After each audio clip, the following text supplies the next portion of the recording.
Good morning, welcome to prime 9 hot topic. నేను రాజు.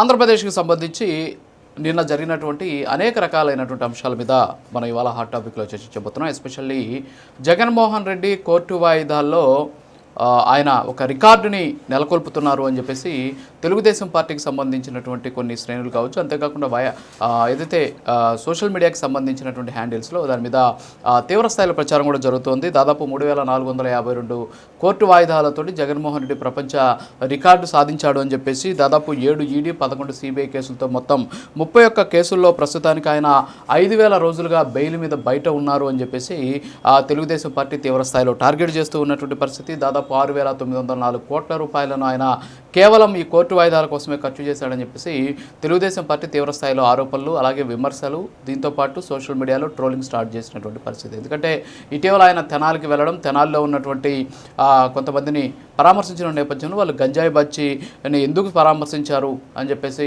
తెలుగుదేశం కౌంటర్లు ఇవ్వడంతో ఎదురుగా ప్రతి కౌంటర్లు ఇచ్చినటువంటి పరిస్థితి. వైఎస్ఆర్ కాంగ్రెస్ పార్టీ చంద్రబాబు నాయుడు మీద కూడా దాదాపు 14 పైగా కేసులు ఉన్నాయి కాబట్టి ఆయన ఎందుకు రోడ్డు మీద కొట్టలేదు అని చెప్పేసి అక్కడ జగన్మోహన్ రెడ్డి మాట్లాడినటువంటి సిచ్యువేషన్ ఉంది. సో దీంతో తెలుగుదేశం పార్టీ ప్రస్తుతానికి జగన్మోహన్ రెడ్డికి సంబంధించినటువంటి కేసుల మీద ట్రోలింగ్ స్టార్ట్ చేసినటువంటి పరిస్థితి. ఆయన ఎన్ని కేసుల్లో ప్రస్తుతానికి నిందితుడిగా ఉన్నారు, ఎన్ని కోర్టు వాయిదాలకు ఆయన వెళ్ళలేదు, కోర్టు వాయిదాలకు వెళ్లకుండా ఉండేందుకు ఆయన ఎంత ఖర్చు చేశారు, కోర్టు వాయిదాల్లో జగన్ రికార్డు సృష్టించారు అని చెప్పేసి తెలుగుదేశం పార్టీ ట్రోలింగ్ అయితే స్టార్ట్ చేసినటువంటి సిచ్యువేషన్ ఉంది. మరొక అంశం ఏంటంటే అన్నదాత సుఖీభవ. ఎస్పెషల్లీ కూటమి ప్రభుత్వం అధికారంలోకి రాగానే రైతులకు సంబంధించి ఖచ్చితంగా ఆదుకుంటామని చెప్పడం జరిగింది. 20,000 రూపాయలు అన్నదాత సుఖీభవ కింద ఇస్తామని చెప్పారు. ఆ తర్వాత కేంద్ర ప్రభుత్వం ఇచ్చేటటువంటి 6,000 రూపాయలతో కలిపి 14,000 రాష్ట్ర ప్రభుత్వ వాటాగా కలిపి 20,000 ఇస్తామని చెప్పేసి తర్వాత ప్రకటించినటువంటి పరిస్థితి. కూటమి అధికారంలోకి వచ్చినటువంటి నేపథ్యంలోనే అప్పట్లోనే ఖరీఫ్ సీజన్ ఉండింది. ఖరీఫ్ సీజన్ పోయిన తర్వాత మళ్ళీ రబీ వచ్చింది, రబీ సీజన్ కూడా పోయింది, మళ్ళీ ఖరీఫ్ రాబోతుంది. సో ఖరీఫ్ సీజన్ వస్తూ ఉన్నటువంటి నేపథ్యంలో రైతులు ఇప్పటికే 2 సీజన్లు పోవడంతో 3వ సీజన్ కూడా వస్తుంది, ఇంకా కూడా అన్నదాత సుఖీభవ రాలేదు అనేటటువంటి ఆందోళన ఆవేదనతో ఉన్నటువంటి పరిస్థితి. రైతులు చాలామంది పెట్టుబడికి సాయం లేక చాలా ఇబ్బందులు కూడా పడుతూ ఉన్నటువంటి సిచ్యువేషన్.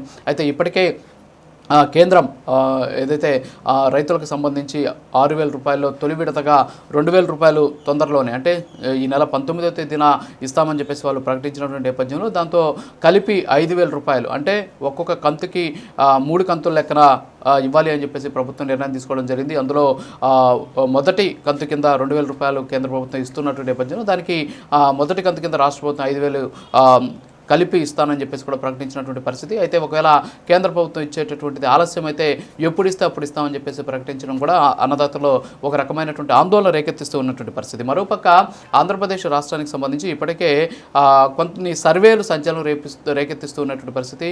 కొంతమంది ఎవరు సర్వే చేస్తున్నారో తెలియనటువంటి నేపథ్యంలో రాష్ట్ర ప్రజలంతా కూడా ఉక్కిరిబిక్కిరవుతున్నారు. చాలామంది కూడా ఫోన్ కాల్స్ వెళ్తున్నాయి, రాష్ట్రంలో పాలన ఎలా ఉంది అనేటటువంటి దాని మీద. సో దాన్ని నొక్కితే ఏమవుతుంది, నొక్కకపోతే ఏమవుతుంది అనేటువంటి ఆందోళనతో చాలామంది కాల్స్ కూడా లిఫ్ట్ చేయట్లేదు. మరోపక్క కేకే అనేటటువంటి గతంలో ఎవరైతే ఆయన సర్వే నిర్వహించారో కేకే సర్వే నిర్వహించినటువంటి నేపథ్యంలో సో ఆయన ఒక సర్వేను కూడా బయటపెట్టడం జరిగింది. ఇటీవల ఆయన చేసినటువంటి సర్వేలో ఎస్పెషల్లీ కూటమికి సంబంధించి 3 నాయకులని ఆయన ముందు పెట్టి ఎవరు ముఖ్యమంత్రిగా ఉంటే బాగుంటుంది అని చెప్పేసి ఆయన అడిగినటువంటి నేపథ్యంలో ఎస్పెషల్లీ వైఎస్ఆర్ కాంగ్రెస్ పార్టీకి ఓటేసినటువంటి వాళ్ళ మీద సర్వే చేస్తే వాళ్ళలో నారా లోకేష్ కూటమికి సారథ్యం వహించాలని 33% మంది, అలాగే 37% మంది పవన్ కళ్యాణ్ సారథ్యం వహించాలని, అలాగే ఈ రాజకీయాల్లో లేనటువంటి జూనియర్ ఎన్టీఆర్ 21.53% మంది ఆయన కూటమికి సారథ్యం ఇస్తే బాగుంటుందని చెప్పారని చెప్పేసి కూడా ఆయన ఒక సర్వే కూడా పెట్టినటువంటి పరిస్థితి. సో ఈ నేపథ్యంలోనే పవన్ కళ్యాణ్నే కూటమికి నాయకుడిగా చూడాలని చెప్పేసి వైఎస్ఆర్ కాంగ్రెస్ పార్టీ సానుభూతి పరులు చూస్తున్నారా అనేటటువంటి వాదన కూడా వ్యక్తమవుతున్న పరిస్థితి. అయితే ఫైనల్గా టీటీడీకి సంబంధించినటువంటి కల్తీ నెయ్యి వ్యవహారం కూడా వెలుగులోకి వచ్చింది. అసలు అది నెయ్యే కాదు అని చెప్పేసి సిటీకి సంబంధించినటువంటి అధికారులు హైకోర్టులో దానికి అనుబంధ పిటిషన్లు కూడా దాఖలు చేశారు. ఎందుకంటే నిన్న దీనికి సంబంధించి ఎవరైతే నిందితులుగా ఉన్నారో వాళ్ళు బెయిల్ కావాలని చెప్పేసి కోరినటువంటి నేపథ్యంలో సిటీకి సంబంధించినటువంటి అధికారులు అది అసలు నెయ్యే కాదు, నెయ్యి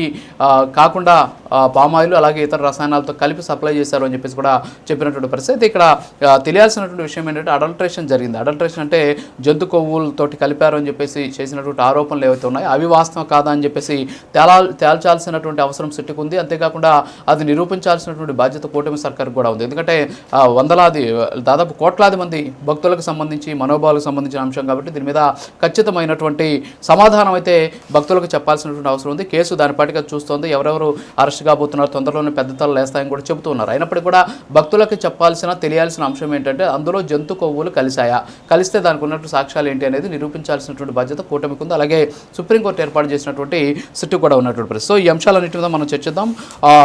మనతో చర్చించేందుకు జనసేన రాష్ట్ర అధికార ప్రతినిధి వివేక్ బాబు గారు, అలాగే వైఎస్ఆర్ కాంగ్రెస్ పార్టీ రాష్ట్ర కార్యదర్శి ఎల్ఎం మోహన్ రెడ్డి గారు, వీరితో పాటు టీడీపీ రాష్ట్ర ప్రధాన కార్యదర్శి టీడీపీ రాష్ట్ర అధికార ప్రతినిధి రాఘవేంద్ర గారు, అలాగే బీజేపీ అధికార ప్రతినిధి పెద్దిరెడ్డి రవికిరణ్ గారు. సో వీళ్ళంతా కూడా మనతోటి ఆ డిబేట్లో సిద్ధంగా ఉన్నారు. వారితో మాట్లాడదాం. రవికిరణ్ గారు, గుడ్ మార్నింగ్ సార్. సో ఓవరాల్గా మనం చూసాం జగన్మోహన్ రెడ్డి ఇటీవల తెనాలికి వెళ్ళినటువంటి నేపథ్యంలో అక్కడ కొంతమంది పరామర్శించిన సందర్భంలో ఆయన చేసినటువంటి వ్యాఖ్యలు, చంద్రబాబు నాయుడు మీద కూడా దాదాపు 14 పైగా కేసులు ఉన్నాయి, మరి ఆయన కూడా రోడ్డు మీద కొడతారా అని చెప్పేసి ఆయన చేసినటువంటి వ్యాఖ్యల నేపథ్యంలో ఇప్పటికే దీని మీద తెలుగుదేశం పార్టీ కౌంటర్లు ఇస్తూ ముందుకు పోతుంది. ఎస్పెషల్లీ ఆయన మీద 3,452 కోర్టు వాయిదాలకు ఆయన తిరిగారు, దాదాపు 6,904 కోట్ల రూపాయలు ఖర్చు పెట్టారు అని చెప్పేసి కూడా తీవ్ర స్థాయిలో ట్రోల్ చేస్తూ ఉన్నటువంటి పరిస్థితి. సో దీంతోపాటు కేంద్రంలో ఉన్నటువంటి మీ ప్రభుత్వం రైతులకు సంబంధించినటువంటి నిధులు ఇవ్వబోతోందని చెప్పి తెలుస్తోంది. సో కూటమి ఎప్పుడు రైతులకి డబ్బులు ఇస్తోంది అనేటటువంటి ఆశతో కూడా రైతులంతా కూడా ఎదురు చూస్తూ ఉన్నటువంటి సిచ్యువేషన్. సో ఓవరాల్గా దీని మీద చర్చించండి ప్లీజ్. రాజు గారు, ముందుగా మీకు తోటి ప్యానలిస్ట్కి, ప్రైమ్ లైన్ వీక్షకులందరికీ శుభోదయం అండి. అలాగే ముస్లిం సోదరిమణులు ఏదైతే బక్రీద్ జరుపుకుంటున్నారో వాళ్ళందరికీ అభినందనలు, శుభాకాంక్షలు.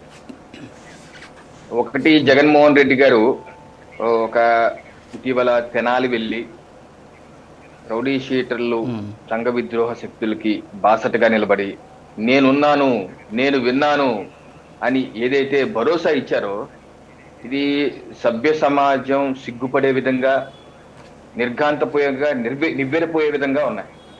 అయితే జగన్మోహన్ రెడ్డి గారికి మాత్రం నవ్విపోదురు నాకేటి సిగ్గు అన్నట్టు ఆయన వ్యవహారం ఉంది. ఇప్పుడు ఆ ఊళ్ళో తెనాల్లో ఎవరినన్నా మీరు అడగండి, ఏ ప్రశ్నన్నా, ఏ సాక్షినన్నా పంపించండి, కానీ ఎవరన్నా ఏ ఒక్కలైనా సరే వారి శుద్ధ పూసలు జగన్మోహన్ రెడ్డి చెప్తుంటారు కదా, చాలా మంచివాడు, ఉత్తముడు, నిరాడంబరుడు అని ఏ ఒక్కరు చెప్పినా సరే నేను రాజకీయాల నుంచి తప్పుకుంటాను.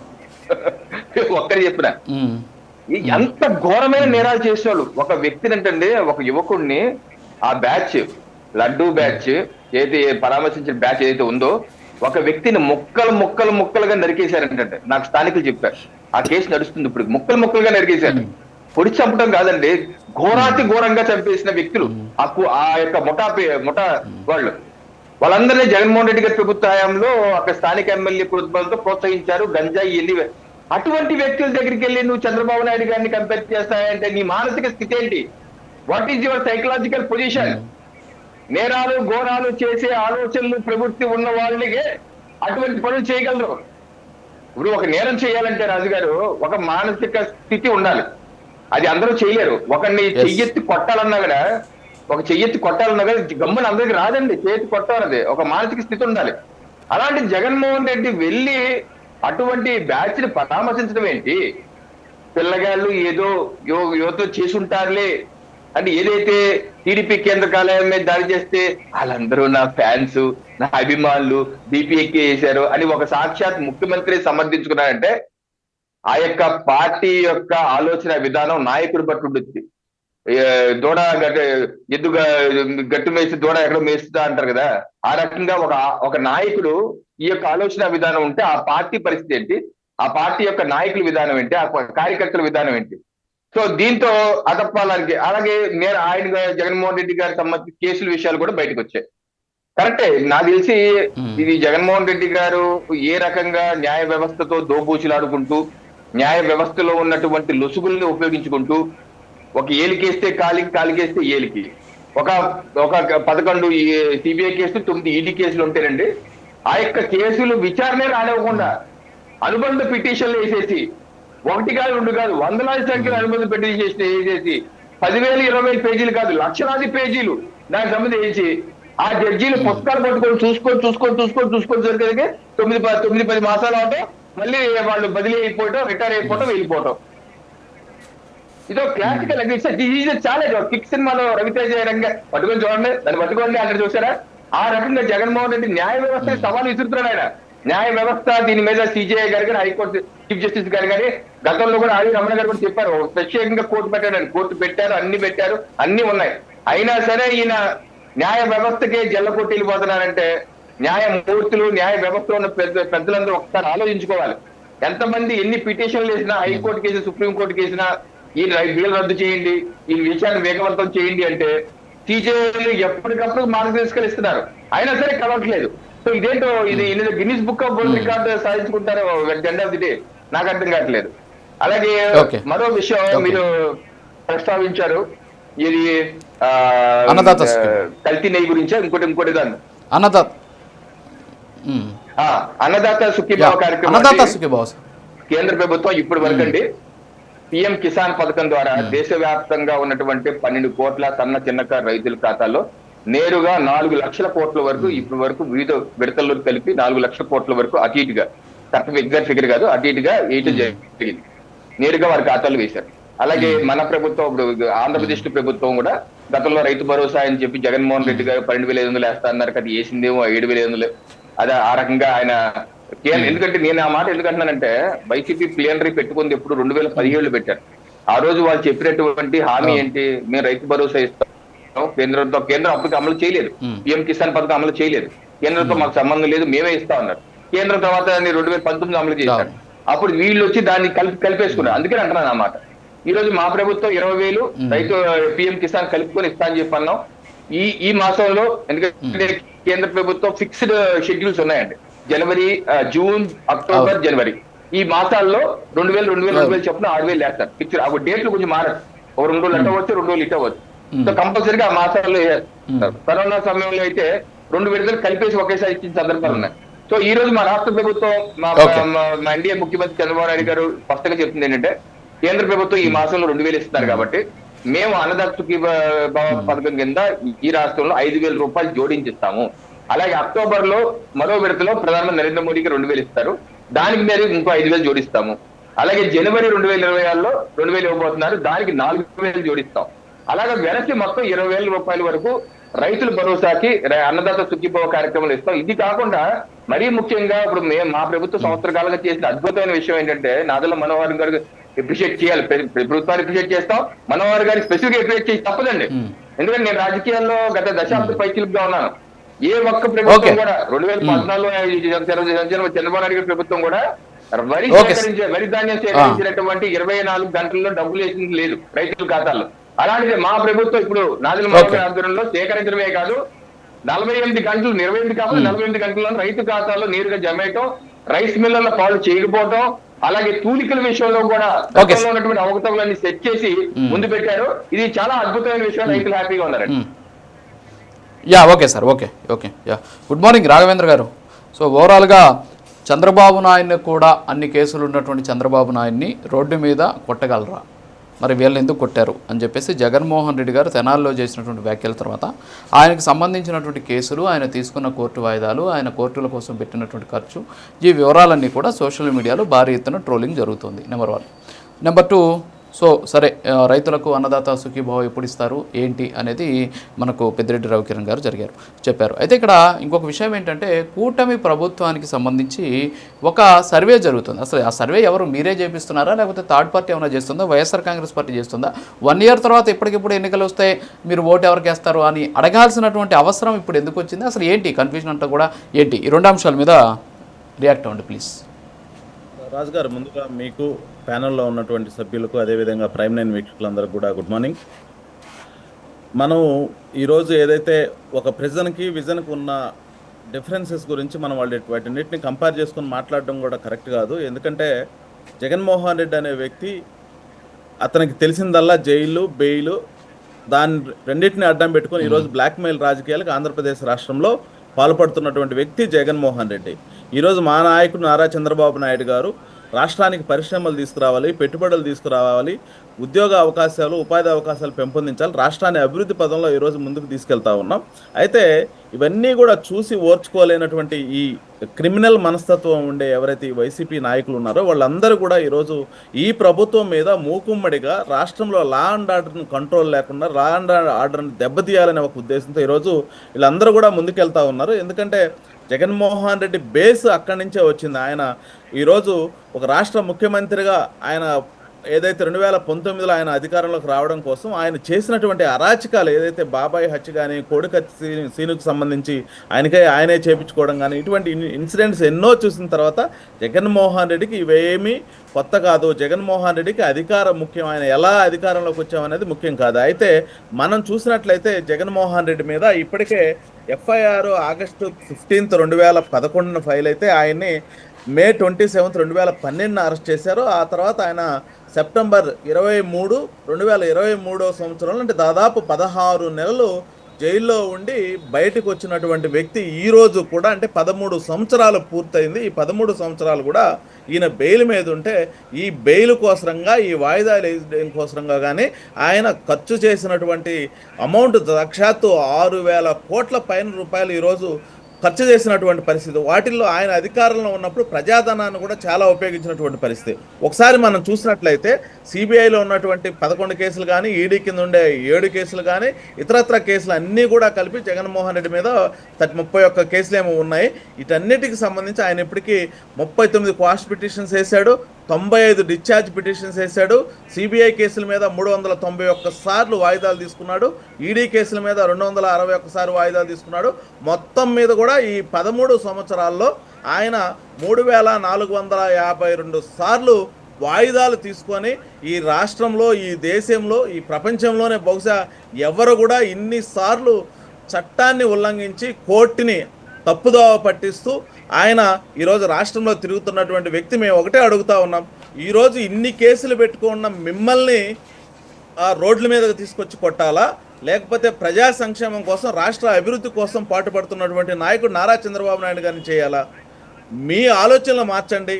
మీ నాయకుడు ఏ కేసులో అరెస్ట్ అయి ఉన్నారు? మనీ లాండరింగు, విట్ప్రోకో, అదేవిధంగా అక్రమ దోపిడీలు, అక్రమంగా ఆ రోజు ప్రజలను ఇబ్బంది పెట్టినటువంటి పరిస్థితులు, ఇటువంటి ఎన్నో 10 రూపాయలు ఉన్న షేర్ని దాదాపు 1,400 రూపాయలు షేర్ చేసి షేర్ రేట్ని 1,400 రూపాయలకి పెంచుకొని ఆయన యొక్క ఆస్తులను పెంచుకున్నాడు. ఈ విధంగా ప్రజలను మోసం చేశాడు, చీటింగ్ చేశాడు.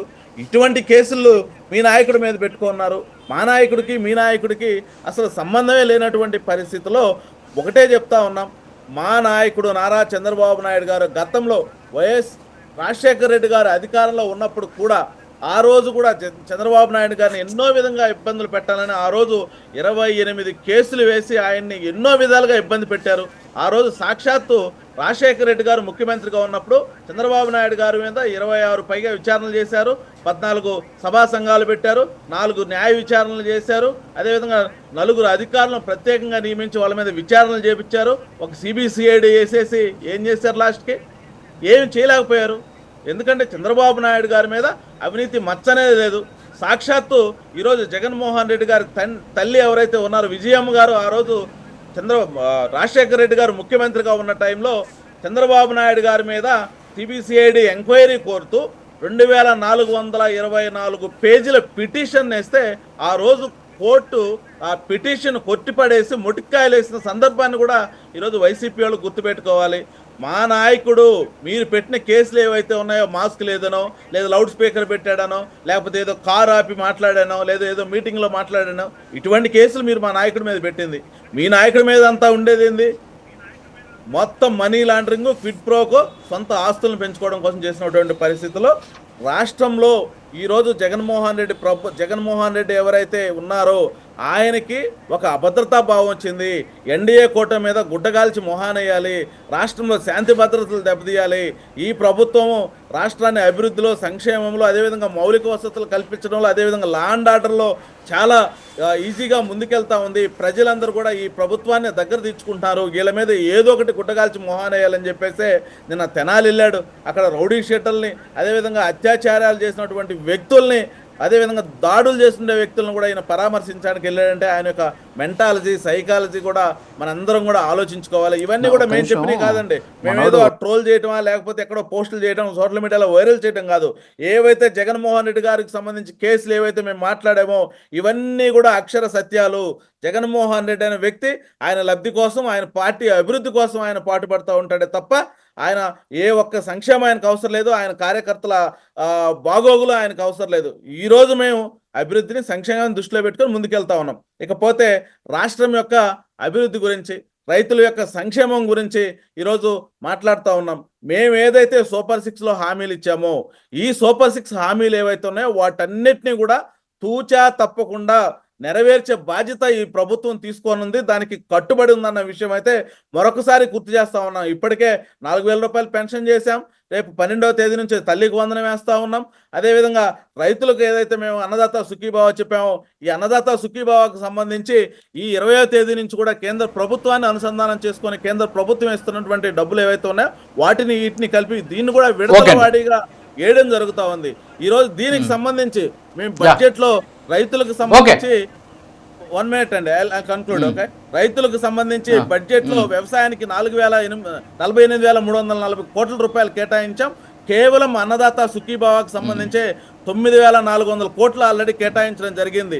అయితే ఈరోజు ఈ ప్రభుత్వం అధికారంలోకి వచ్చిన తర్వాత రైతుల ఆత్మహత్యల దగ్గర రైతులకి గతంలో జగన్మోహన్ రెడ్డి ఏవైతే సంక్షేమ పథకాలు కట్ చేశారో వాటన్నిటిని కూడా మళ్ళీ పునరుద్ధరించడం జరిగింది. ధాన్యం ఏవైతే ఉన్నాయో జగన్మోహన్ రెడ్డి పెట్టిపోయినటువంటి 1,674 కోట్ల రూపాయలు పెండింగ్ బిల్ని ఈ ప్రభుత్వం అధికారులాగానే పే చేసినటువంటి పరిస్థితి అయితే ఉంది. కాబట్టి రైతులకి ఏదైతే మేము హామీలు ఇచ్చామో వీటన్నిటిని కూడా తూచా తప్పకుండా పాటిస్తాం. రైతులకి ఇప్పటికే ఖరీఫ్ కి సంబంధించి కానీ వాళ్ళ యొక్క రబీలో 54 లక్షల టన్నులకు సంబంధించి ఏదైతే ధాన్యం ఉందో వాటన్నిటిని కూడా కొనుగోలు చేస్తాం. ఓకే సార్, ఓకే, మళ్ళీ వస్తాను మీ దగ్గరికి. ఓకే, మళ్ళీ వస్తాను. మళ్ళీ వస్తాను. ఎల్ఎం మోహన్ రెడ్డి గారు, గుడ్ మార్నింగ్ అండి. సో కల్తీ నెయ్యికి సంబంధించి ఆల్రెడీ ఇప్పటికే ఒక ఛార్జ్షీట్ దాఖలు చేశారు. ఫైనల్ ఛార్జ్షీట్ కూడా దాఖలు చేయబోతున్నారు. ఇందులో అడల్టరేషన్ జరిగింది అని చెప్పేసి నిరూపించారు. అది అసలు నెయ్యే కాదు అని చెప్పేసి కూడా నిన్న కోర్టుకి సిట్ సమర్పించినటువంటి పరిస్థితి మనం చూసాం. అయితే ఇందులో జంతువుల కొవ్వు కలిసింది అనేసి దాదాపు కోట్ల మంది హిందువులకు సంబంధించినటువంటి మనోభావాల అంశాన్ని టచ్ చేసినటువంటి పరిస్థితి పొలిటికల్గా. సో దాన్ని తేల్చేటటువంటి పరిస్థితి కనిపిస్తోందా మీకు? నిజంగా జంతువుల కొవ్వు కలిసింది అని చెప్పేసి చేసినటువంటి ఆరోపణలకి ఇప్పుడు జరుగుతున్నటువంటి తతంగం సో ఏ విధంగా చూడొచ్చు అంటారు మీరు? రాజు గారు, మీకు చూస్తున్న వీక్షకులకు, ప్యానలిస్టులకు, అదేవిధంగా ముస్లిం సోదరులకు బక్రీద్ శుభాకాంక్షలు. అందరికీ నమస్కారాలు. కూటమి ప్రభుత్వం వచ్చిన తర్వాత ఏ విధంగా వ్యతిరేక పార్టీలు లేక ఏదైనా వ్యతిరేకంగా మాట్లాడే వాళ్ళను ఏ విధంగా అంచివేయాలనే ఉద్దేశంలో భాగంగా ఈ విధమైనటువంటి కాన్సెప్ట్ని ఎంచుకొని స్టార్టింగ్లోనే వాళ్ళు ప్రమాణ స్వీకారం చేయకముందే కూటమి ప్రభుత్వం రాకమునిపే, అంటే రిజల్ట్ వచ్చిన తర్వాత వాళ్ళు ఇంకా ప్రమాణ స్వీకారం చేయకముందే రాష్ట్రంలో ఉన్నటువంటి మొత్తం ఎక్కడెక్కడ వైసీపీకి కానీ లేక వాళ్ళకి వ్యతిరేకంగా మాట్లాడే వాళ్ళు కానీ ఎవరన్నా ఉన్నారంటే వాళ్ళని అంచేయాలనే ఉద్దేశంలో భాగంగా అక్రమ కేసులు పెట్టడంతో పాటు రోడ్ల మీద నరికి వేసే కార్యక్రమాలను కూడా మొదలుపెట్టి రాష్ట్రాన్ని అతలాకుతలం చేసి ఎక్కడ చూసినా వాళ్ళ గురించి మాట్లాడాలంటే భయం భయం భయం భయం అనే విధంగా సృష్టించినారు. కాబట్టి అందులో భాగమే ఇలాంటివన్నీ తయారు చేసుకుంటున్నారు. ఇవన్నీ తయారు చేయడమే కాకుండా సరాసరిగా ఏడుకొండల స్వామి వెంకటేశ్వర స్వామి మీదనే అభియోగాలు మోపించే విధంగా వీళ్ళు తయారు చేసుకోవడం వల్లనే ఈరోజు ఆ తిరుమలలో 7 మంది చనిపోవడం కానీ, అక్కడ మన విశాఖపట్నం దగ్గర టెంపుల్లో చనిపోవడం కానీ, ఈ విధమైనటువంటి వీళ్ళు చేస్తున్నటువంటి దేవుళ్ళను నిందించే కార్యక్రమము, దేవుళ్ళను రాజకీయాలకు వాడుకునే కార్యక్రమం వల్లనే ఈ విధమైనటువంటి అభిప్రాయాలు ఏర్పడుతున్నాయి. కాబట్టి వీళ్ళు రాష్ట్రంలో ఇప్పుడంటే కూటమి ప్రభుత్వం ఏదో 3-4 కలిసినారు, ఒకవేళ ఒకరు చేస్తే ఒకరికి ఇబ్బంది, ఒకరికి ఇంకోటి ఏమన్నా అంతో ఇంతో అనుమానం ఉండొచ్చునేమో. కానీ గతంలో కూడా చంద్రబాబు నాయుడు గారు ముఖ్యమంత్రిగా ఉన్నప్పుడు బ్రహ్మాండమైనటువంటి పరిపాలన అందించినాడు కాబట్టి ఆయన ఎక్కడో తీసుకుని కూర్చోబెట్టినారని జనాలకు తెలుసు. కాబట్టి వీళ్ళు పుష్కరాల్లో కూడా జనాలను వాడుకొని 29 మందిని చంపుకున్నారండి. వీళ్ళు కూడా తెలుగుదేశం పార్టీ వాళ్ళు కూడా చంద్రబాబు నాయుడు ఏదో పెద్ద కనకారాలు చేస్తాడు, చంద్రబాబు నాయుడు రాష్ట్రానికి మేలు చేస్తాడు, చంద్రబాబు నాయుడు లాంటి విజన్ ఉన్నటువంటి ముఖ్యమంత్రి లేడు, చంద్రబాబు నాయుడు లాంటి సంక్షేమ కార్యక్రమాలు చేసి ముఖ్యమంత్రి లేడని చెప్పుకుంటున్నారు. కానీ చంద్రబాబు నాయుడు గారు ముఖ్యమంత్రిగా ఉన్నప్పుడు రాష్ట్రంలో ఉన్నటువంటి రైతులు కరెంటు ఛార్జీలు తగ్గించండి అనేది ఎమ్మెల్యే అసెంబ్లీకి ముట్టడించడానికి పోతే కాల్పులు జరిపి రైతులను చంపినటువంటి చరిత్ర అనేది. రైతులు గిట్టుబాటు ధర కల్పించాలని కోరుకుంటే వాళ్ళను లాఠీ ఛార్జీలు చేసి చంపినటువంటి చరిత్ర వెళ్ళింది. మహిళలు పోయి మాకేదో అంగన్వాడీ మహిళలు పోయి ఛార్జీలు మాకు జీతాలు పెంచని చెప్పి గుర్రాలతో తొక్కించినటువంటి చరిత్ర వెళ్ళింది. వీళ్ళు కూడా తెలుగుదేశం పార్టీ వాళ్ళు కూడా వచ్చి జగన్మోహన్ రెడ్డి గారిని మీద నిందించే కార్యక్రమం చేస్తున్నారు. జగన్మోహన్ రెడ్డి గారి మీద అక్రమ కేసులని అనేక రకాలుగా చెప్పడానికి వక్రీకరించి మాట్లాడుతున్నారు. అదే రవికిరణ్ గారు అయితే ఇంకా ఒక రకంగా సినిమా లెవెల్లో నటించి చెప్తున్నారు. జగన్మోహన్ రెడ్డి గారి మీద పెట్టినటువంటి కేసులు అక్రమ కేసులు అని చెప్పి స్వయంగా పార్లమెంటులోనే వీళ్ళ ఎంపీ గారు ఉన్నటువంటి ఆమె చనిపోయింది, ఏం పేరు ఆమె మాట్లాడింది. జగన్మోహన్ రెడ్డి గారి మీద కాంగ్రెస్ పార్టీ వాళ్ళు అక్రమ కేసులు పెట్టారని చెప్పి ఆ రోజు ఆమె మాట్లాడినారు. అలాంటిది వీళ్ళు తీసుకొచ్చి అనవసరంగా పార్లమెంట్ కాదు కదా, కోర్టులు కదా తేల్చాల్సింది. మరి అప్పుడు ఎందుకు సార్ ఇప్పుడు మరి అవి అక్రమ కేసులు అనుకున్నప్పుడు కోర్టులకి వాయిదాలకు తిరిగి తొందరగా కేసును క్లోజ్ చేసేసుకుంటే సరిపోతుంది కదా. 5 ఏళ్ళు అధికారంలో ఉన్నారు మీరు, బీజేపీతో కూడా అప్పట్లో మంచి సంబంధాలు ఉన్నాయనేటటువంటి ప్రచారం కూడా సాగింది. మరి అక్రమ కేసులు ఎందుకు సార్ ఇంకా సక్రమంగా చేసుకోలేకపోయారు? వీళ్ళు పెట్టినటువంటి అక్రమ కేసులు, ఈ కేసులకు నాకు సంబంధం లేదు, నేను ముఖ్యమంత్రిగా లేను, నేను పదవిలో లేను, అక్కడ ఉన్నటువంటి అధికారులు ఉన్నారు, ఉన్నటువంటి వ్యక్తులు వాళ్ళు చూసుకోవాల్సిన సంబంధం, ఈ కేసు నాకు సంబంధం లేదు, కేసు నన్ను తీసేయండి అని చెప్పి కోరుతున్నారు. దానికేంది రోజు పోయి వాయిదాలకు పోవడము, వాయిదాలకు ముఖ్యమంత్రి స్థాయిలో 5 సంవత్సరాలు రోజు వాయిదాలకు తిరిగే పని, ఇంకేం పని ఉండదు దానికి. ఆ పని అదే పనిగా కల్పించుకొని వీళ్ళు ఉద్దేశపూర్వకంగా దానికి కారణాలు పెట్టి చుట్టి మాట్లాడుకుంటా పోతే రోజు ఒక కేసు పెట్టుకుంటా పోతారు. ఈ రోజు ఒక కేసు పెడతారు, ఇప్పుడు చెప్తున్నారు మద్యం కేసు అని చెప్పి మళ్ళీ మద్యం కేసు కూడా తీసుకొచ్చి పెడతారు. రాష్ట్రంలో ఏ జరిగినా కూడా వాటన్నిటిపైన జగన్మోహన్ రెడ్డి గారి పేరు నమోదు చేస్తే వీళ్ళు రోజుకి నా కేసులు మీరు కొట్టేయండి వాళ్ళ చుట్టూ కోర్టు చుట్టూ తిరుగుకుంటూ ఉంటారా? వాయిదాలకు పోకుండా, వాయిదాలు వేయకుండా అవన్నీ వదిలిపెట్టేసి ఇష్టం వచ్చినట్టు వాళ్ళు ఇష్టం వచ్చినట్టు కేసులు పెడతారు. కేసులు అన్నిటికీ మీరు తిరుగుకుంటూ పోవాలనేది వాళ్ళ కాన్సెప్ట్. అయితే చంద్రబాబు నాయుడు గారి మీద 24 కేసులు ఉంటే మరి ఆయన ఎందుకు స్టే తెచ్చుకున్నాడు? ఆయన ఎందుకు కోర్టుకు కూడా ఆయన ఏదో సత్యహరిచంద్రులాగా ఆయన చెప్పుకుంటా ఆయన ప్రచారం చేసుకుంటా పోతే చంద్రబాబు నాయుడు గురించి నేను మాట్లాడలేదు సార్. నేను అనింది ఏంటంటే మీ మీద తప్పుడు కేసులు పెట్టినప్పుడు సాక్షాత్తు పార్లమెంట్లోనే దాని మీద చర్చ జరిగినప్పుడు కోర్టులకు ఎందుకు వెళ్ళి కోర్టులు మాకు ఈ కేసుల్లో నాకేమి సంబంధం లేదు అని చెప్పేసి 5 ఏళ్ళు అధికారంలో ఉన్నారు, పవర్స్ ఉన్నాయి, తర్వాత వచ్చేసి తప్పుడు కేసులు అని చెప్పేసి మీరే చెబుతున్నారు. ఇప్పుడు పెట్టే కేసులు వదిలేసేయండి, గతంలో ఉన్న ఆ కేసుల గురించి 31 కేసుల గురించే నేను మాట్లాడుతున్నా. సరే దాన్ని కూడా వదిలేయండి. ఈడీ 7 కేసులు, 11 సిబిఐ కేసులు, వీటిలో మాకు సంబంధం లేదు అని చెప్పేసి ఇన్నేళ్ళుగా జరుగుతుంది కదా కేసులకు సంబంధించి. దాన్ని ఎందుకు మీరు ఎప్పుడు చెప్పుకోలేకపోయారు? జగన్మోహన్ రెడ్డి గారు ఇప్పటి వరకు ఆయన నోటితోటి ఎప్పుడన్నా ఈ కేసుల్లో నాకు సంబంధం లేదు అని ప్రకటించినటువంటి దాఖలాలు ఏదైనా ఉంటే మీరు చూపించండి.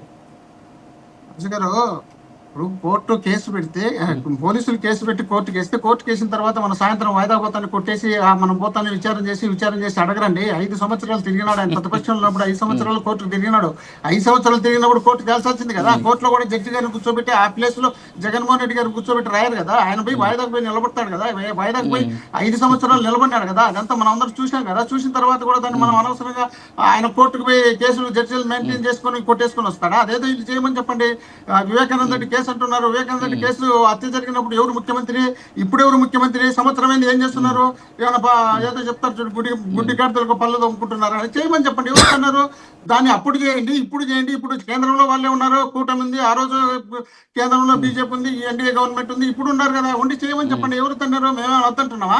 మీరు చేయాల్సిన పనులు మీ చేతుల్లో పెట్టుకుని మా మీద పెట్టి మేము పోయి ఎవరన్నా అభియోగాలు మోపితే అభియోగాలు మోపించుకుని పోయి సార్ నాది కేసు కొట్టేయండి సార్ అంటే కొట్టేస్తారా? కొట్టేసేదానికి వాయిదాలకు వెళ్ళినాడు 5 సంవత్సరాలు. తర్వాత ముఖ్యమంత్రి అయిన తర్వాత నేను పోతే ఇబ్బంది అవుతుంది, ఇక్కడ ట్రాఫిక్ కావచ్చు, ఖర్చు కావచ్చు, ఇక్కడ సమస్య అధికారం ముఖ్యమంత్రిగా ఉన్నటువంటి వ్యక్తి కావచ్చు, అన్ని రకాల సమస్యలు అవుతాయనేది వాయిదాలకు కోరినారు. తర్వాత కూడా ఆయన చెప్పడం జరిగింది. అంతకుముందు కొన్ని కేసులు కొట్టేయడం జరిగింది. జగన్మోహన్ రెడ్డి గారి కేసుల గురించి మాట్లాడితే మనం 4-5 డిబేట్లు 4-5 గంటలు చేసుకోవాలా? సరే దాన్ని పక్కన పెట్టేసి కల్తీ లడ్డుకు సంబంధించినటువంటి వ్యవహారం ఒక్క నిమిషం సార్ వినండి సార్.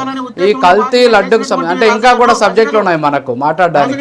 సో ఓకే కల్తీ నెయ్యికి సంబంధించి మీరు ఫస్ట్ కేసుల మీదనే పెట్టారు. ఆ కేసుల పైన డిస్కషన్ చేయాలి. ఆయన ముఖ్యమంత్రిగా ఉన్నాడా, ఎమ్మెల్యేగా ఉన్నాడా, ఎంపీగా ఉన్నాడా, ఏమీ లేనప్పుడు ఆయనకి ఎట్లొచ్చిన ఆ కేసులు? మరి ఈయన ముఖ్యమంత్రిగా ఉన్నటువంటి వ్యక్తి, దాదాపు 14 సంవత్సరాలు ముఖ్యమంత్రిగా ఉన్నటువంటి వ్యక్తి పైన కేసులు పెడితే కాదు అది కరెక్ట్ అంటారు. ఈయనకు ఏమీ సంబంధం లేనటువంటి వ్యక్తి పైన కేసులు పెట్టి ఇది కరెక్ట్ అంటారు. ఆ రోజు మైసూరారెడ్డి గారి కేసుకు మూల కారణం అని చెప్పి మైసూరారెడ్డి గారు 2 లక్షల కోట్లు బిజినెస్ వర్కులు జరిగినా ఈ దీంట్లో 10% తీసుకున్నారనే అభియోగాలు నేనే మోపింది, అది అంతా ఫాల్స్ కేసు అని మైసూరారెడ్డి గారు చెప్పారు. తెలుగుదేశం పార్టీలో మైసూరారెడ్డి గారు ఉన్నప్పుడు ఆయన పెట్టించిన కేసు అంటే ఇది వాళ్ళ ద్వారా, కాబట్టి వాళ్ళే చెప్పి ఒప్పుకున్నారు. వాళ్ళ కేసు అంటే జగన్మోహన్ రెడ్డి గారు ఎలాగైతే కేసులు కొట్టేసుకోలేరో టీడీపీ చెప్పేటటువంటి మాటల్ని పరిగణలోకి తీసుకొని కూడా కేసును కొట్టేలేరు కదా.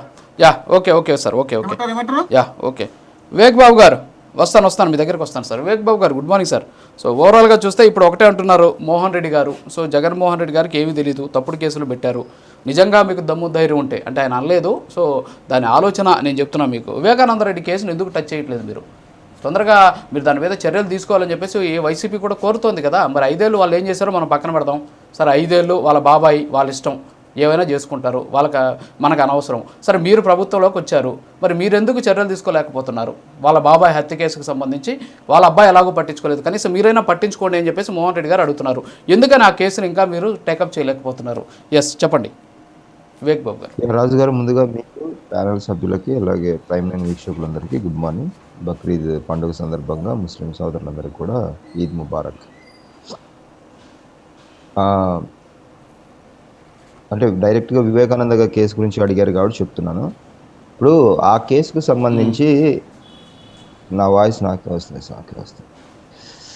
ఆ కేసుకు సంబంధించి పూర్వాపురాల్లోకి వెళ్తే ఆ రోజు ఆయన మీద జరిగిన యొక్క అంటే దాడి అని మొదట గుండెపోటు అని మొదలుపెట్టి ఆయన జరిగిన హత్య ఉదంతం తీరు, రక్తపు మడుగులో పడి ఉండడము, ఆ రక్తపు మరకలు చెరిపేయాలని ట్రై చేయడము, ఆ హత్యను గుండెపోటుగా చిత్రీకరించిన విధానము, నారాసుర రక్త చరిత్రని రాయడము, ఆ ఎపిసోడ్ అంతా ఎవరి హయాంలో ఎవరి డైరెక్షన్లో జరిగింది, ఎవరు ఆ సిఏ ఎవరు డైరెక్షన్లో పనిచేశారు, ఎందుకు రక్తపు మడకలు తుడిచేయాల్సి వచ్చింది, ఎందుకు గుండెపోటుని మొదట చెప్పారు, ఆ స్థాయిలో పడిపోయి తల మీద అంత పెద్ద ఘాటు ఉన్న వ్యక్తికి అది గుండెపోటు జరిగింది కదా, గొడ్డలతో జరిగిన పోట అనేది తెలియకోకుండానే మాకు సిబిఐ ఎంక్వైరీ కావాలని ఇమీడియట్గా మే 15వ తారీఖున మార్చి 15వ తారీఖు సరిపోతే 16వ తారీఖు వెళ్ళి ఫెనరల్ అయిపోతానే గవర్నర్ను కలిశారు. ఆ రోజు విజయవాడకి వెళ్ళి, ఆ రోజు వైసీపీ అధినేతగా ఉన్న ఆయన, మాకు సిబిఐ విచారణ కావాలి, మేము ఒప్పుకోము, మా చిన్నాన్న మర్డర్ చేసిన వ్యక్తుల్ని కావాలి అని ఆ రోజు అడిగి, అధికారంలోకి వచ్చిన జస్ట్ 3 నెలల్లోనే సిబిఐ అక్కర్లేదు అంటూ హైకోర్టుకు నివేదించిన వ్యక్తులు ఎవరు అధికారంలోకి వచ్చి నివేదించారు? మరి ఆ రోజు బాబాయ్ మీద ఉన్న ప్రేమ ఏమైంది? ఆ రోజు గొడ్డలపోటు గుండెపోటు ఏమైంది? ఎందుకు మేము వద్దని ఆ రోజు అడిగాడు? ప్రభుత్వం తరపున మాకు సిబిఐ విచారణ అక్కర్లేదు, మేమే చేసుకుంటామంటూ సిట్టు వేసుకొని ఆ సిట్టును కూడా పక్కన పెట్టి 2 ఏళ్ల పాటు కామ్గా ఉండి, తర్వాత వారి చెల్లెలు గారు హైకోర్టు మెట్లు, సుప్రీంకోర్టు మెట్లు ఎక్కి సిబిఐ విచారణ వరకు తీసుకొచ్చింది. సాక్షాత్తు సిబిఐ అధికారులను కూడా చంపే ప్రయత్నం చేశారు. ఎవరి హయాంలో చేశారు? ఇవన్నీ కూడా వారి యొక్క ఆలోచన విధానానికి ఒక చిన్న ఎగ్జాంపుల్స్. ఇందాక రవికిరణ్ గారు చెప్పినట్టు తెనాలికి సంబంధించిన హంతకులను, దోషుల్ని పక్కన పెట్టుకొని చిన్నపిల్లోడు 18 ఏళ్ళు 15 ఏళ్ళు తెలిసి తెలియక ముద్దుగా మాట్లాడిన ఏదైతే మాటలు ఉన్నాయో ఆయన వచ్చి పరామర్శించి తెలిసి తెలియక చేశారు, వదిలేయాలి అంటూ ఏదైతే మాట్లాడారో ఆ టైపు వ్యక్తులని చక్కగా ఒళ్ళో కూర్చోబెట్టుకొని అదే చిన్న ముద్దలు చిన్నప్పుడు పిల్లలకు తినిపించేటట్టు నేరస్తుల పక్కన కూర్చొని మాట్లాడి ముద్దలు పెట్టే ఆలోచన విధానం కలిగిన ఆయన వైసీపీ అధినేతగా ఆయన ప్రభుత్వంలో ఉన్నప్పుడు అలాగే ఉన్నాడు, ఆయన ప్రతిపక్షానికి వచ్చినా అలాగే ఉంటాడు, ఇంకొకసారి ఏమీ లేకున్నప్పుడు కూడా ఆయన ఆలోచన విధానం అదే. అంటే నేరస్తులను, హంతకులను పక్కన ఆయన మాట్లాడే తీరు. సొంత బాబాయ్కి ఆయన 5 ఏళ్ల పాటు అధికారంలో ఉండి న్యాయం చేయలేకపోతే తన చెల్లెలు వెళ్ళి కోర్టుల మెట్లు ఎక్కి తనను చంపుతారని బెదిరింపులు వచ్చినా కూడా నిలబడి కోర్టులో కేసేసి సాధించుకున్నది. కూటమి ప్రభుత్వం ఏం చేస్తుంది అంటే, మీరు అడిగారు ఏమి ఎందుకు చేయట్లేదని. వన్స్ అది సిబిఐ అండర్లోకి వెళ్ళిన తర్వాత రాష్ట్ర ప్రభుత్వం యొక్క రోలు చిన్నదైపోతుంది. రాష్ట్ర ప్రభుత్వం అంటే సిబిఐ అధికారులు ఒకసారి ఎంటర్ అయిన తర్వాత వాళ్ళ డైరెక్షన్లో వాళ్ళకున్న డైరెక్టర్ ఏదైతే సిబిఐ డైరెక్టర్ ఏదైతే డైరెక్షన్స్ ఇస్తూ ఉంటారో, కేసులకు సంబంధించిన వాళ్ళ రివ్యూ ఏదైతే ఉంటుందో, ఎవ్రీ 2 months ఒకసారి రివ్యూ ఉంటుంది, కేసు పరిశీలన ఏంటి, తర్వాత కోర్టుకు సంబంధించిన ట్రయల్ ఏదైతే ఉంటుందో కోర్టు ఇవ్వాల్సి ఉంటుంది. అది ట్రయల్ మన చేతుల్లో ఏముండదు, ప్రభుత్వం చేతుల్లో ఏముండదు. ఏ కేసు అయినా సరే న్యాయ పరిధిలోకి వెళ్ళిన తర్వాత అది కోర్టు పరిధిలో ఉంటుంది. ఏ కేసు అయినా సరే అది ట్రయల్ ఎప్పుడు రావాలన్నా, బెంచ్ మీదకి ఎప్పుడు రావాలన్నా, హీరింగ్ ఎప్పుడు చేయాలన్నా, లేకపోతే దానికి సంబంధించిన మళ్ళీ విచారణకు సంబంధించిన ఏది చేయాలన్నా కోర్టు జడ్జి గారి ఆధీనంలో ఉంటుంది. సో ఇందులో ప్రభుత్వం ఇన్వాల్వ్మెంట్ ఏముంటుంది? ప్రభుత్వం ఎంతసేపు ఉన్నా స్థానిక పోలీసులు సిబిఐ వారికి సహకరించే విధానంలో మాత్రమే ఉంటుంది. ఏదైనా కావాల్సిన మెటీరియల్ కానీ లేకపోతే ఎంక్వైరీకి రిలేటెడ్ గా ఉన్నట్టు స్థానిక పోలీసులు, రాష్ట్ర పోలీసులు సిబిఐకి సహకరించాల్సి ఉంటుంది. ఈ రెండు తప్ప మిగతా అంశాల మీద కూడా ఒకసారి మాట్లాడండి. ఓకే, హలో, అర్థం అవట్లేదు. మిగతా టాపిక్స్ మీద కూడా ఒకసారి మనం డిస్కస్ చేద్దాం. ఎస్పెషల్లీ జగన్మోహన్ రెడ్డి గారు ఇటీవల చేసినటువంటి మీరు అడిగిన రాష్ట్ర ప్రభుత్వం ఎందుకు డిలే చేస్తుందని చెప్పడానికి ఇదంతా చెప్పాను. రాష్ట్ర ప్రభుత్వం ఇన్వాల్వ్మెంట్ ఏమీ ఉండదు వన్స్ సిబిఐ చేతుల్లోకి వెళ్ళిన తర్వాత. మిగతా అంశాలకు వస్తే రవికిరణ్ గారు చాలా పాయింట్లు చెప్పారు, అలాగే టీటీవీ ప్రతినిధి గారు కూడా చాలా పాయింట్స్ చెప్పారు. దానికి అదనంగా నేను కూటమి ప్రభుత్వానికి సంబంధించినవి ఏవైతే వీళ్ళు ఇందాక ఇది సర్వేకి సంబంధించి అడుగుతున్నారు, ఎందుకు 1 year ఉండగానే ఈ సర్వేలు వస్తున్నాయి. మీరు అన్నట్టు ఇందాక థర్డ్ పార్టీ యొక్క ఆలోచనకు తగ్గ థర్డ్ పార్టీకి ఎవరికైనా ఇచ్చి ఉండొచ్చు, ఏది వైసీపీ అయినా ఇచ్చి ఉండొచ్చు, లేకపోతే కూటమికి సంబంధించి కూడా ఇచ్చి ఉండొచ్చు. ఎందుకు కూటమి ప్రభుత్వం ఎందుకు ఇచ్చి ఉంటుందో చెప్తాను చూడండి. వైసీపీకి సంబంధించిన పదే సోషల్ మీడియాలో కావచ్చు, ప్రజల్లో కావచ్చు, ఈ ప్రభుత్వం బాలేదని ప్రజల్లో నిత్యం ఒక హేట్రేడ్, ఒక ద్వేషపూరితమైన వాతావరణాన్ని క్రియేట్ చేస్తుంది కంటిన్యూగా డే 1 నుంచే. అంటే కూటమి ప్రభుత్వం వచ్చినప్పటి నుంచి కూడా ఈ ప్రభుత్వం పడిపోతుంది, ఈ ప్రభుత్వానికి 6 నెలలకు మించి ఉండదు. ఎప్పుడైతే 2014లో ఈయన ఎలాగైతే చెప్పాడో అప్పుడు ప్రతిపక్షంలో ఉన్నప్పుడు 6 నెలలు ప్రభుత్వం పడిపోతుంది అన్నట్టు, ఇప్పుడు కూడా 2 ఏళ్ళు ఉంటే ప్రభుత్వం అయిపోతుంది, 3 ఏళ్లలో వచ్చేస్తుంది, కళ్ళు మూసుకుంటే అయిపోతుంది అనే ఆలోచనలతో చెప్పినట్టే మా ప్రభుత్వానికి వచ్చిన రోజు నుంచి ఆయన హేట్రేట్ చెప్తూనే ఉన్నాడు. కాబట్టి ఒకవేళ నిజంగా అలాంటి ఆలోచనలతో ఏమన్నా ఉందేమో అని కూటమి ప్రభుత్వం ఒకవేళ థర్డ్ పార్టీకి ఇచ్చి ఉండింటే తెలుసుకోవడానికి, ప్రజల ఫీడ్బ్యాక్ నిజంగా అలా ఉందా, ఒకవేళ అలా ఉంటే మా ఆలోచన విధానాన్ని ప్రజలకు ఇంకా బాగా మేలు చేయడానికి, మంచి చేయడానికి ఏమన్నా ఆస్కారం ఉండొచ్చు. ఇక వైసీపీ ఒకవేళ అలాంటివి చేసి ఉండింటే వాళ్ళకు కొంచెం జబ్బలు ఎగిరేసుకొని వ్యతిరేకత ఉంది, ఇంకా మనం రోడ్ల మీదకి వెళ్ళిపోదాము, లేకపోతే ఇంకా మనం రెచ్చగొట్టే పనులు చేసి ప్రభుత్వాన్ని బలహీనపరుచుదాము, అల్లర్లు సృష్టిద్దాము, అలాంటి ఆలోచన అయ్యిండొచ్చు. లేదా ప్రభుత్వం బాగుంది అని ఒకవేళ ఫీడ్బ్యాక్ వస్తే అందరూ తట్టా బుట్టా చదువుకొని ఇంకా మన పని ఏమీ లేదు, మనము వెళ్ళిపోవచ్చు, జై అస్సాం అని కూడా ఆలోచనతో ఉండవచ్చు. సో నేను 2 కోణాలు చెప్పాను. ఒకవేళ అలాంటి ఆలోచనలతో ఒకవేళ పనిచేసే అటట్టు ఉంటే వైసీపీ గవర్నమెంట్కి సంబంధించి గత గవర్నమెంట్కి సంబంధించిన వ్యక్తులు ఎవరైతే అరెస్ట్ కాబడుతున్నారో వాళ్ళందరికీ మేం చేసేది కూడా ఏమీ లేదు, గతంలో చేసిన ప్రతి తప్పుకి, ఇప్పుడు కల్తీ గురించి వచ్చింది, ఏఆర్ డైరీ, వైష్ణవి డైరీ అనే ఒక 2 డైరీ సంస్థల మధ్యన బోలే బాబా పేరు చూడండి ఎలా ఉందో, బోలే బాబా. వీళ్ళు మధ్యవర్తులుగా ట్యాంకర్లు సరఫరా చేసి, అది నెయ్యి కూడా కాదు. జోక్ ఏంటంటే మనకు ఇప్పుడు రిపోర్ట్లో వచ్చినది నెయ్యి కూడా కాదు. కనీసం ఇప్పుడు ప్రతి చోట కల్తీ జరుగుతుందని తెలుసు, ప్రతి పదార్థంలో కల్తీ జరుగుతుంది, కానీ అసలు అది నెయ్యి పదార్థం కూడా కాదు. అంటే నెయ్యికి సంబంధించి ఒక 10% కూడా కాదు, టోటల్లీ అది అడల్ట్రేషన్, ఒక రసాయనాలు, పామాయిల్ కలిపిన ఒక ఐటెం అంతే. దాన్ని నెయ్యిగా పేరు పెట్టి కోట్లాది మంది భక్తుల మనోభావాలకు సంబంధించిన అత్యంత పవిత్రమైన లడ్డూలు అలాంటిది కలిపారంటే గవర్నమెంట్ ఏకపక్షంగా, అప్పుడు టీటీడీ చైర్మన్ గా ఉన్న వ్యక్తి, వాళ్ళ కింద వ్యక్తులు ఎంతటి తప్పు చేశారో చూడండి. దాన్ని సమర్థించుకోవడానికి ఈరోజు మేము ఏ తప్పు చేయలేదంటూ మళ్ళీ వాదనలు. మేము ఆ రోజు చెప్పారు గవర్నమెంట్ నుంచి చంద్రబాబు గారు చెప్తే కల్తీ జరిగిందని, అంటే అందరూ ఎలా పొలోమని వచ్చారు. ఈరోజు సిట్ రిపోర్ట్ కానీ సిబిఐ కానీ ఇక్కడ జంతువుల కొవ్వు అనేది ఇంపార్టెంట్ సార్. ఇక్కడ వివేక్ బాబు గారు జంతువుల కొవ్వు కలిసింది అనేటటువంటి ఒక పదాన్ని వాడారు, అది తేలాల్సినటువంటి అవసరం ఉంది. ఓకే, మీరు చెప్పినట్టు అది అడల్టరేషన్ ఏ కాదంటున్నారు, తేలుతుంది, ప్రతి అంశము తేలుతుంది. ఇంకా ప్రాథమిక విచారణ దశలోనే ఉంది, ఎవరెవరు ఏమేమి చేశారు అంటే ఇందులో ఏమి తవ్వుతున్నా కూడా కొన్ని కొత్త విషయాలు వస్తూ ఉన్నాయి. గత గవర్నమెంట్ కి సంబంధించిన ఏ విషయం ఎత్తినా కూడా ప్రతి విషయంలో కూడా ఊహించని మలుపులు వస్తున్నాయి, ఊహించని విషయాలు బయటకు వస్తున్నాయి, అది నేను చెప్తున్నాను. సో అది దానికి సంబంధించి కూడా తప్పకుండా విచారణలో తేలుతుంది. అది సిబిఐ చాలా పకడ్బందీగా చేస్తుంది, ప్రతి each and every single step కూడా చాలా పకడ్బందీగా చేస్తుంది. అందులో రెండో అనుమానం ఏమీ లేదు, దానికి తగినట్టే గవర్నమెంట్ యాక్షన్ కూడా ఉంటుంది. ఓకే, పెద్దిరెడ్డి రవికిరణ్ గారు, నేను మొన్న కేకే అనేసి ఆయన ఒక సర్వే చేశారు, గతంలో కూడా చాలా స్పష్టమైనటువంటి సర్వే ఇచ్చినటువంటి వ్యక్తి ఆయన. సో ఆయన సర్వేలో అంటే ఒక అంశాన్ని మాత్రం నేను తీసుకున్నాను, చాలా అంశాలు ఉన్నాయి అందులో. ఒక అంశం ఏంటంటే వైఎస్ఆర్ కాంగ్రెస్ పార్టీకి ఎవరైతే ఓట్లు వేశారో వాళ్ళకి సంబంధించి మేము ఒక సర్వే చేసాం. సర్వే చేసి కూటమి తరపున ఎవరైతే బాగుంటుంది నాయకుడిగా, లేదు ముఖ్యమంత్రికి ఎవరైతే బాగుంటుంది అంటే ఎక్కువ శాతం మంది పవన్ కళ్యాణ్ గారిని ముఖ్యమంత్రిగా ఉంటే బాగుంటుందని చెప్పేసి కోరారు అని చెప్పేసి ఆయన ఒక సర్వే బయటపెట్టినటువంటి పరిస్థితి. సో ఏంటి, వైఎస్ఆర్ కాంగ్రెస్ పార్టీని అధపాతాళానికి తొక్కేస్తానని 11 సీట్లకు పరిమితం చేసింది పవన్ కళ్యాణ్ గారు అని చెప్పేసి బహిర్గతంగా బయట తెలుస్తున్నటువంటి అంశం. మరి అలాంటి వైఎస్ఆర్ కాంగ్రెస్ పార్టీ పవన్ కళ్యాణ్ గారికి ఓటేస్తామని చెప్పడం ఎంతవరకు కరెక్ట్, ఏంటి అసలు దీంట్లో ఉన్నటువంటి మతలు పెట్టి ఎలా చూడొచ్చు? కొన్ని ఎలా ఉంటాయంటే, ఎవరిని మనం ద్వేషిస్తూ ఒక పేరు పదే తినక మేము తీయనగును సాధనము పనులు సమకూరు ధరలోన అన్నట్టు ఆ పేరు తలుచుకొని ప్రేమ పెరిగిపోతుందేమో అని చెప్పి నేనైతే అనుకోండి. ఎందుకంటే మన ఓటమికి కారణం వైసీపీ పార్టీ కార్యకర్తలు నిదట్లో లేపిన అడిగిన కలుపుకోకుండా చెప్పే సమాధానం పవన్ కళ్యాణ్ గారు.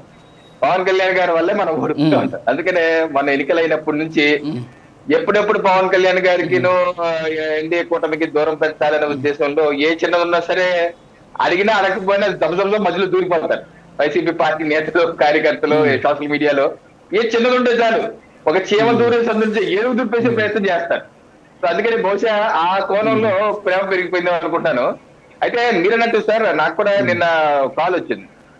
అసలు ఎవరు ఫోన్ చేశారో చెప్పరు, ఏ సంస్థ సర్వే చేస్తూ చెప్పరు, ఏ పార్టీ సర్వే చెప్పరు. మీకు ఈ ప్రభుత్వం నచ్చిందంటే ఒకటి నక్కండి, నచ్చకపోతే రెండు నక్కండి, చెప్పాలనుకో మూడు నక్కండి. నువ్వు ఎవరివైనా రైతాకి అసలు ఐవీఆర్ఎస్ కాదు. అది నువ్వు who are you to ask me? నేను మొబైల్ కొనుక్కుంది నా కోసం, నీ కోసం కాదు. ఇప్పుడు ప్రభుత్వం కూడా ఒకసారి ఆలోచించాలండి. ఈ మధ్య ఇటువంటి calls unsolicited calls, commercial calls. మా యూనివర్సిటీలో మీకు సీట్ ఇస్తాం, మీరు తీసుకొచ్చి జాయిన్ అవ్వండి, 100 కొద్ది ఫోన్లు రోజుకి డజన్ ఫోన్లు కన్నా ఎక్కువ వస్తున్నాయి. ఏంటిది అసలు? కమర్షియల్ కాల్స్ కి, సర్వేలకి ప్రభుత్వం ఒక విధానం తీసుకురావాలి. మీ ఛానల్ ద్వారా విజ్ఞప్తి చేస్తున్నాను. ఇలాగా సామాన్య ప్రజలందరినీ డిస్టర్బ్ చేసే హక్కు, అధికారం వాళ్ళకి లేదు, ఆ కమర్షియల్ సంస్థకి లేదు. ఒకవేళ అలా చేయదలుచుకుంటే కొన్ని విధానాలు రూపొందించాలి, మాకు ముందుగా చెప్పాలి, సబ్స్క్రైబర్స్ కి ముందుగా చెప్పాలి. ఇదిగో మీకు ఇటువంటి కాల్స్ వస్తాయి, మీకు ఇష్టమా కాదా, మీరు తీసుకుంటారా వద్దా. అంతేగాని నేను మొబైల్ కొట్టుకొని, నేను రెంట్ కట్టుకొని, నేను చేసుకుంటే నీ కాలేజ్ మధ్యలో నీ అడవడం, ఆ కమర్షియల్ కాలేజ్ మధ్యలో. సో దీని మీద ప్రభుత్వం ఒకసారి సమగ్రమైనటువంటి ఆలోచన చేయాలని చెప్పి నా రిక్వెస్ట్ మీ ఛానల్ ద్వారా. ఇక రెండో అంశం, కేకే గారి సర్వే కావచ్చు, వివిధ సర్వేలు కావచ్చు. నా అభిప్రాయం ఏంటంటే, ఓకే కొన్ని సంస్థలు సర్వేలు చేస్తుంటారు, సెఫాలజిస్టులు ఉంటారు. కేకే గారి సర్వే కూడా 2024లో సార్వత్రిక ఎన్నికల్లో ఏపీలో రిజల్ట్స్ లో పక్కగా చెప్పారు. అప్పుడు నేను పర్సనల్ గా ఫోన్ చేసి అభినందించాను. అయితే మహారాష్ట్రలో ఎన్నికలు మాత్రం పూర్తిగా బూమ్రాంగ్ అయింది. వారు ఏదో అనుకున్నారు, ఎటువంటి తెడ్డమైంది, నార్త్ అంటే సౌత్ అయింది, పూర్తిగా అటర్ఫ్లాప్ అయ్యారు అక్కడ. ఇప్పుడు మళ్ళీ ఇక్కడ ఒక కొత్త బిజినెస్ మోడల్ ఎత్తుకున్నారు. నేను నియోజకవర్గ వారిగా సర్వేలు చేసి డేటా పెడతాను. ఒక్కో డేటాని 3 లక్షలు, ఎవరైనా ఎమ్మెల్యేలు ఉన్న వాళ్ళు కావచ్చు, ఎమ్మెల్యేలు అవుదాం అనుకోవాలి కదా, ఎవరికైనా సరే ఇంట్రెస్ట్ ఉంటే 3, 4, 5 లక్షలు ఎంతో కడితే నేను మొత్తం సర్వే వివరాలు మీకు ఇస్తాను. మీ యొక్క రాజకీయ యొక్క అభివృద్ధికి ఉపయోగపడితే ఒక కమర్షియల్ మోడల్, తప్పే లేదు, ఎవరి బిజినెస్ వాళ్ళు కమర్షియల్ మోడల్. కానీ దీనిలో ఎన్ని శాంపుల్స్ తీసుకున్నారు, ఎంత హేతుబద్ధత ఉంది, దీంట్లో ఉన్న విధి విధానాలు ఏంటి, మొత్తం సిస్టమ్ ప్రకారం ఫాలో అయ్యారా అన్నది మనకు తెలియదు, ఎవరు ఇష్టం వాళ్ళది. అదే ఓవరాల్ గా దాని మీద ఏంటంటే, చంద్రబాబు నాయుడు గారి రాష్ట్రంలో ఎన్డీఏ ప్రభుత్వం బాగుంది అని 80% మంది ప్రజలు చెప్పారని చెప్పి నేను ఒక ఛానల్లో ఆయన ఇంటర్వ్యూ ఇచ్చారు గంట పాటు. అది నేను కొంతసేపు చూశాను. దానిలో ఆయన చెప్పింది అదనమాట. ఓవరాల్ గా ప్రభుత్వం యొక్క పనితీరు బాగుంది, ప్రజలు ఆనందపడతారు. ఓకే, ఈ సంతోషమే. ఎవరన్నా సర్వే చేయొచ్చు.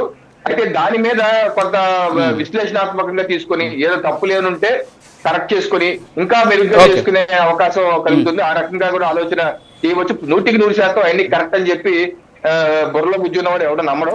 సో కాదు ఏంటంటే ఒక దిక్సూచిగా తీసుకొని ముందుకెళ్ళొచ్చు అనేది నా అభిప్రాయం. ఓకే రాఘవేంద్ర గారు, ఇంతకుముందు మోహన్ రెడ్డి గారు మాట్లాడుతూ చంద్రబాబు నాయుడు మీద కేసులు లేవా, మరి చంద్రబాబు నాయుడు కూడా బెయిల్ మీదే కదా బయట ఉన్నారు అని చెప్పేసి ఆయన ఒక మాట అనడం జరిగింది.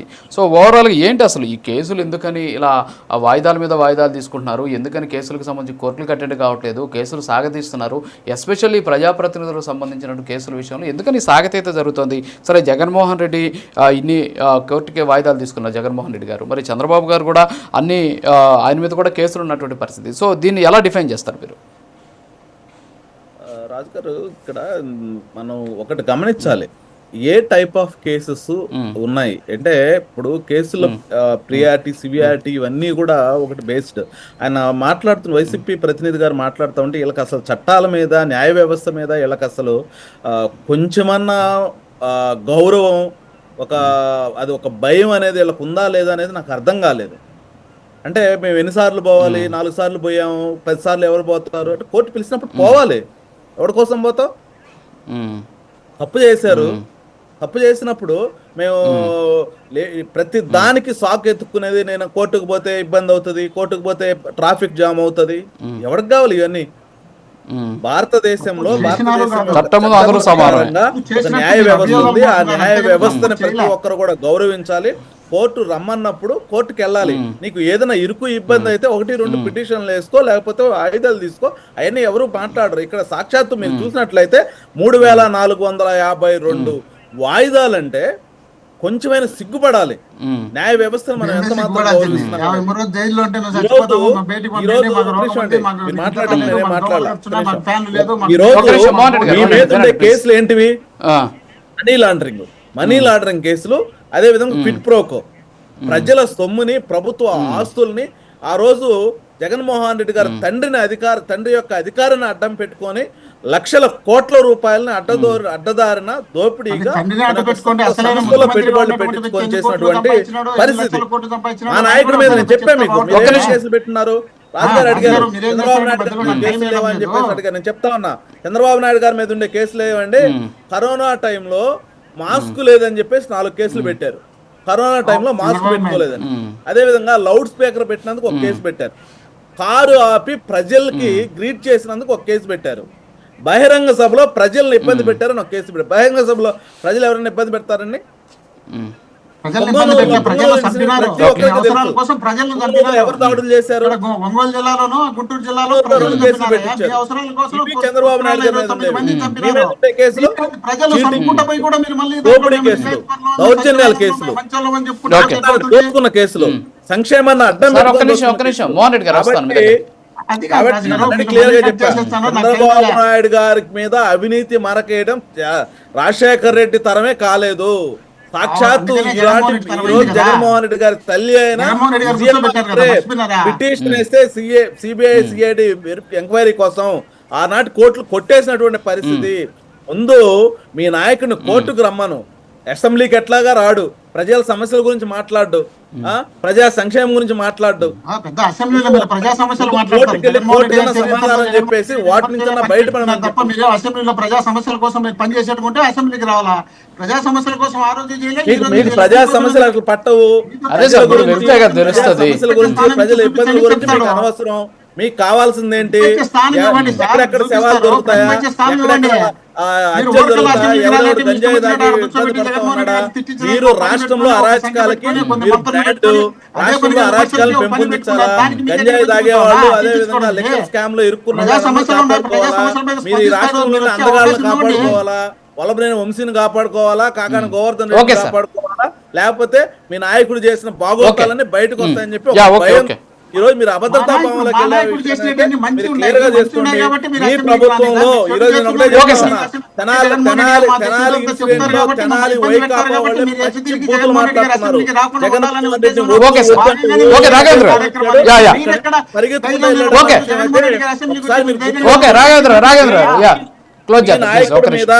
మీ నాయకుడి మీద ఒకటే రాజు గారు, మనం ఈ రోజు రాష్ట్రంలో చూసినట్లయితే జగన్మోహన్ రెడ్డిని రాష్ట్ర ప్రభుత్వం, రాష్ట్ర ప్రజలు గాని, ఆయన యొక్క సొంత కార్యకర్తలు గాని ఈ రోజు నమ్మే పరిస్థితులు ఆంధ్రప్రదేశ్ రాష్ట్రంలో లేరు.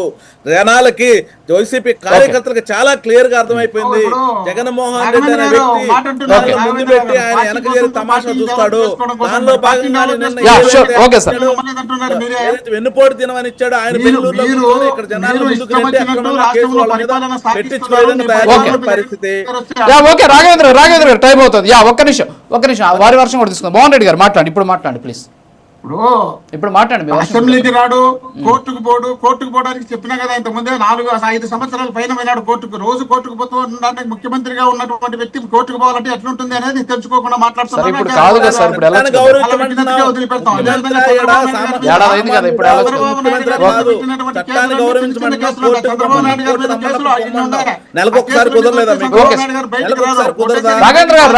చంద్రబాబు నాయుడు గారు బయటకు రారు.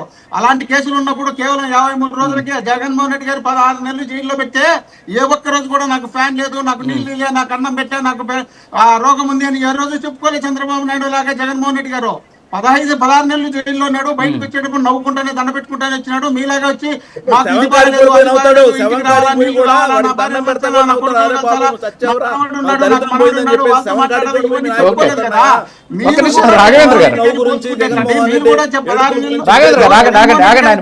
సంబంధం లేనటువంటి జగన్మోహన్ రెడ్డి గారి మీద కేసులు పెడితే, జగన్మోహన్ రెడ్డి గారి తండ్రిని అడ్డు పెట్టుకుని 1,00,000 కోట్లు సంపాదించి ఉంటే మీరు 14 ఏళ్ళు ముఖ్యమంత్రిగా ప్లస్ ఇప్పుడు మళ్ళా సంవత్సరం ముఖ్యమంత్రిగా ఉన్నటువంటి చేసినటువంటి వ్యక్తులు ఎన్ని లక్షల కోట్లు సంపాదించి ఉండాలి మీరు?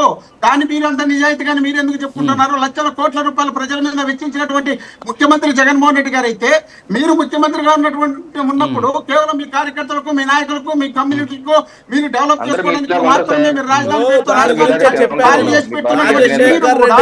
ఈ విధంగా మాట్లాడితే రాష్ట్రాన్ని సర్వనాశనం చేయడానికి మీరు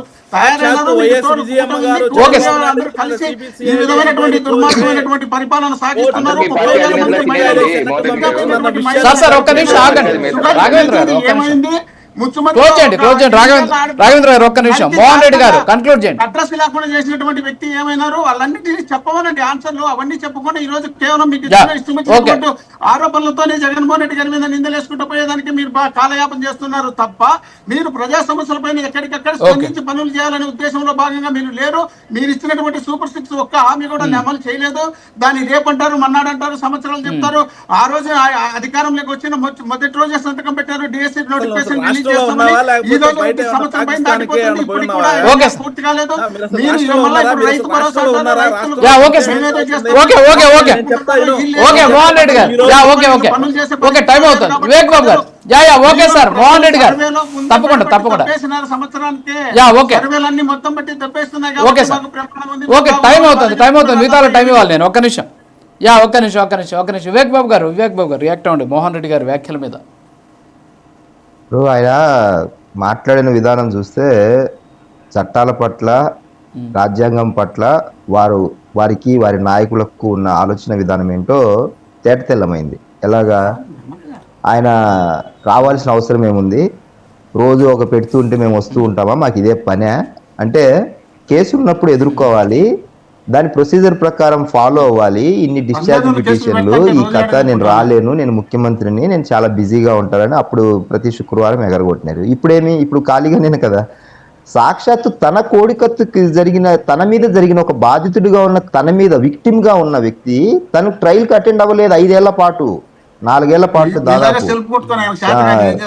సో దాన్ని ఎలా చూస్తాం? ఇప్పుడు తన బాధితుడా, నిజంగా అది దాడి జరిగిందా, లేకపోతే ఎవరైనా చేయించారా తెలియాలి. దోషి ఎవరో తెలియాలంటే తను వెళ్ళి కోర్టుకి వెళ్ళి సాక్ష్యం ఇవ్వాలి.